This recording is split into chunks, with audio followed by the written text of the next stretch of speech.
Hey guys, it's Ian here with HobbiesofaMan once again, and today we're doing another ThunderCats review. Today we're looking at Apex, which is a one-shot story that gives you an introduction to the character that we saw in the Tigra issue. I can't remember what it was. I think it might have been issue 7 or 8, right?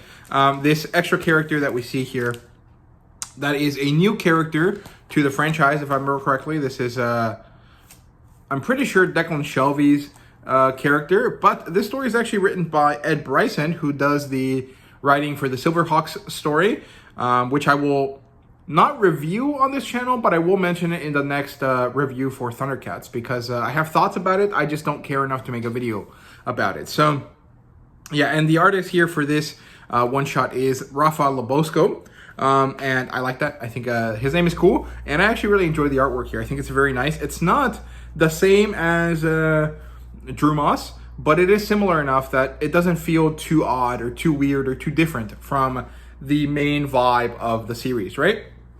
Very good stuff there in terms of everything, right? So this story actually takes place 14 years before the start of the ThunderCats comic book, the modern run, right? The Dynamite run. And we see a clawed hand reach down into the ground and grab this journal that has the ThunderCats sigil on it, right? The logo. And then he grabs it, he rides a black unicorn across this valley, and this is a very Western feeling vibe, and I love that. I think that it's great to see space Western type stuff in ThunderCats. Usually it's more of a space sword and sorcery type story, right? A sword and sandal kind of story.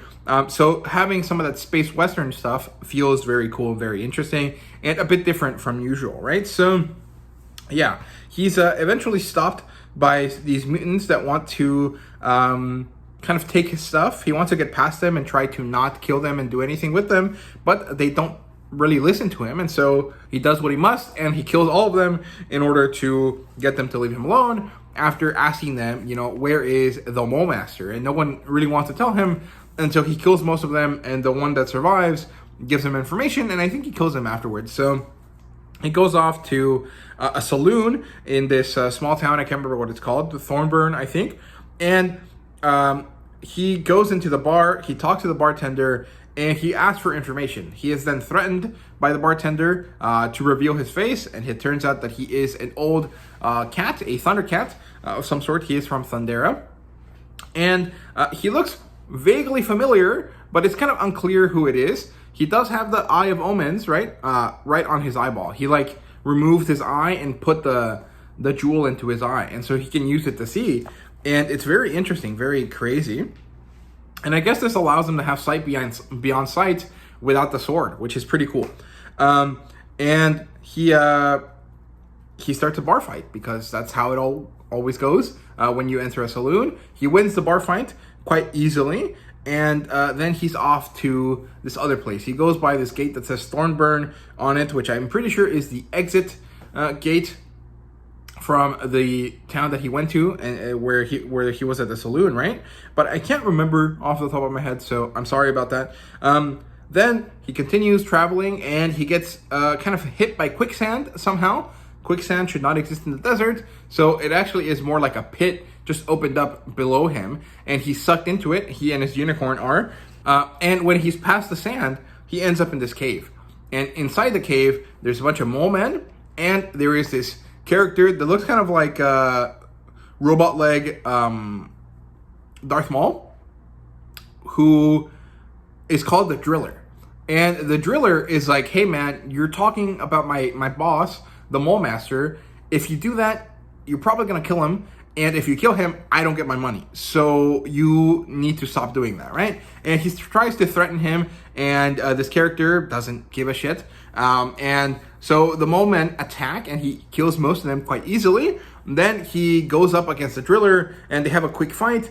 And, well, he, you know, turns into this character called Apex the Ever-Living. He uses his dark enchantment similar to Mumra, or kind of reminiscent of Mumra. And he kills the Driller, and then this is when the Mole Master arrives.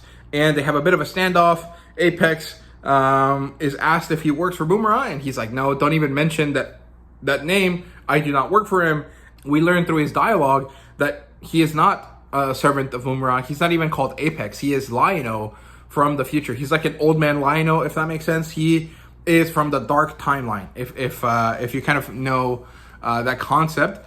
And so, yeah, so Lion-O in his dark timeline becomes this creature thing, and he does this, or he becomes this because Mumra wins, and he's back in time somehow in order to get them the resources necessary so that Mumra doesn't win. And so this is why he's tracking down the Mole Master, because the Mole Master was constantly digging for important, valuable metals, and one of them was Thundrinium, right, or Thundraninium, and this was then used by the mutants in order to kill the ThunderCats. And so if he kills the Mole Master and then makes all of the Mole Men dig up all of that Thundarium, and then he finds a way to give it to the ThunderCats, it should minimize the difficulty, right? This is kind of like the inflection point that leads to the downfall of ThunderCats, and he's here to try to fix it.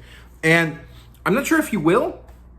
I'm not necessarily sure that is how time travel works, right? But I think it's interesting that the ThunderCats have this dark timeline version of their boss trying to help them, but he's like twisted and dark, and so it's not really clear if he's actually a good person. And maybe that's also why the Sword of Omens disappeared earlier in the story, right? When he comes back in time and he becomes introduced to this timeline, the Sword of Omens goes to its rightful owner, who is the older, more experienced Lion-O, and it can, like, two of them can't exist in the same spot, and so that's why it goes away, right? Maybe that's what happened here. I'm not really sure. You know, I don't know.